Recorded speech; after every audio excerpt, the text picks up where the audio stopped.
Hi,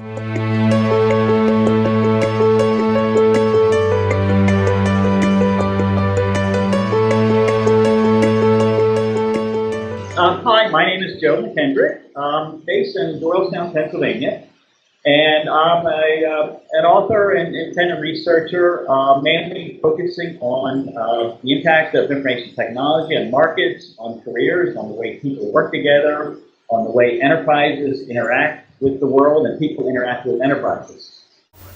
My disruptive hero would be my father. He didn't have an easy childhood. He was basically an orphan, and he had to really find his way in the world. Nobody gave him anything along the way. And he even was denied a chance to finish his education. But he pulled his life together at a very young age. My father told me that don't expect things to be handed to you. Don't expect to be entitled. You need to really focus on what you want in life and go for it. And don't assume that things are just out there waiting for you to be given to you. You need to know what you want and be scrappy, for lack of a better term. We're going to go back on the trip to the 1980s. I think this is one of the most significant disruptions I've seen to date. When I joined AMS, we had a sister association called the International Word Processing Society, IWP.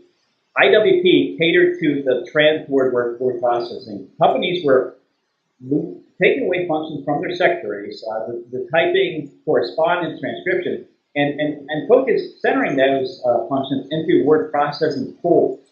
The whole word processing market simply just collapsed as the PC came online, and the entire market, literally within a space of about 5 years, collapsed. I do a lot of survey work. We did it with AMS. After I left AMS, I started my own consulting business, and I was focusing on doing surveys and research. And the way we did surveys way back when was by mail, and that involved not only designing the questionnaire, but then getting it printed, getting all the questionnaires printed up, getting envelopes printed up to put the questionnaires in, cover letters, getting mail address, taking all that to a mail house, having the mail house deliver all that for you. The responses come back and like paper questionnaires. You have to hire somebody to do the data entry, to get the data into a digital format so you can work with it. What happened when the internet came along, we were able to actually do surveys online, via email and HTML forms. And as a result, this happened just within the space of 2 years. Back up until the year 2000, 2001, I was still doing mail-based, paper-based questionnaires for surveys and research.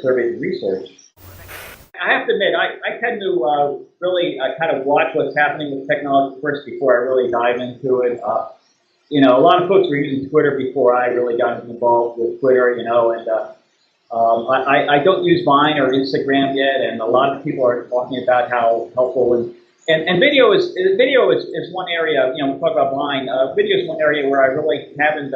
I'm more print focused, and my world has been more print focused, and the way I communicate with my audiences tends to be via print. Video is not an area that I can say I've mastered or I do a lot of work in.